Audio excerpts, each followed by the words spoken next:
안녕하세요. 저는 분당서울대학교 병원 혈액종양내과에서 근무하고 있는 서정민이라고 합니다.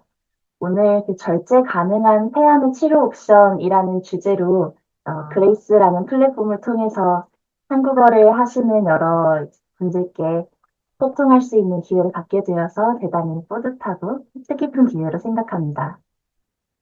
오늘 발표에서는 굉장히 기초 개념부터 좀 시작하려고 합니다. 폐암에 대한 배경 지식이 없는 그 환자분들 그리고 보호자분들도 이해하실 수 있도록 굉장히 기본 개념부터 수술이 뭐고 방사선이 뭐고 항암이 뭔지부터 시작을 해보겠습니다. 또 하나의 목표는 진료실에서 실제 하시는 대화를 좀 도와드리는 것입니다. 실제 치료를 결정할 때 이제 의료진과 의사소통이 될 수 있도록 배경 지식을 드리는 시간으로 삼고자 합니다. 또 하나는 최신 연구 결과를 소개해드리는 것입니다. 여러 환자 보호자분들이 진짜 전문가처럼 여러 임상시험 데이터들을 찾아보시고 이해하려고 애쓰시는 것을 알고 있습니다. 그래서 최신의 치료법들과 임상시험 데이터를 좀 보여드리도록 하겠습니다.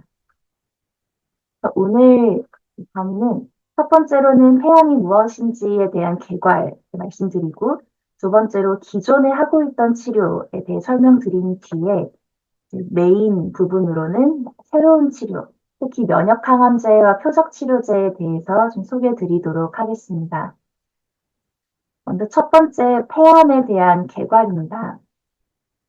암 발생률은 기대 수명 약 80대까지 생존한 경우에 보통 30, 40% 가까이가 암을 겪게 됩니다. 그중에서 한국의 경우에는 폐암이 11%로 암 발생률은 3위에 해당을 하고 1년에 3만 명 정도 신규 환자가 발생을 하고 있습니다. 그런데 발생 순위는 3위인데 사망자 수로 따지자면 남자, 여자 모두 폐암이 1위를 차지하고 있어서 굉장히 주목해야 하는 암종입니다. 폐암은 폐에 생긴 악성 종양을 말하는데요. 옆에 보시면 이렇게 숨을 쉴 때 기관과 기관지를 통해서 폐기관지를 지나 폐포로 들어가는 이런 흐름을 갖게 되는데 이런 기관지, 세기관지, 폐포 등의 암세포가 생긴 것을 모두 폐암이라고 부릅니다. 이 폐암은 보통 소세포 폐암과 비소세포 폐암 두 가지로 나뉘게 되는데 이 중에서 비소세포 폐암이 전체 한 85%까지 대부분을 차지하기 때문에 많은 환자들이 비소세포 폐암으로 진단을 받게 되고 그 중에서도 서남, 형평상피세포암 같은 분류들이 있는데 대부분이 전암에 해당을 하게 됩니다.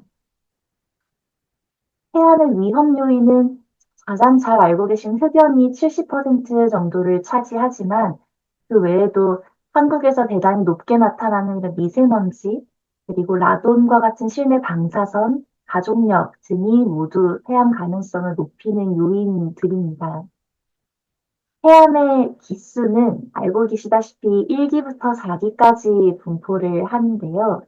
원발암이 얼마나 크냐, 림프절에 어디까지 전이했느냐, 다른 장기의 전이가 있느냐에 따라서 병기를 결정합니다.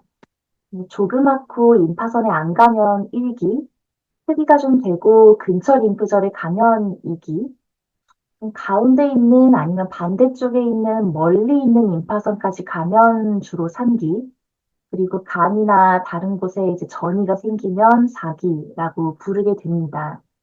이렇게 기수에 따라서 당연하지만 치료 성적이 많이 달라지는데요. 오늘 강의의 주제가 되는 절제 가능한 폐암은 35%를 차지하고 보통 1기와 2기 그리고 3기 초반인 3A기까지를 절제 가능 폐암이라고 말을 합니다.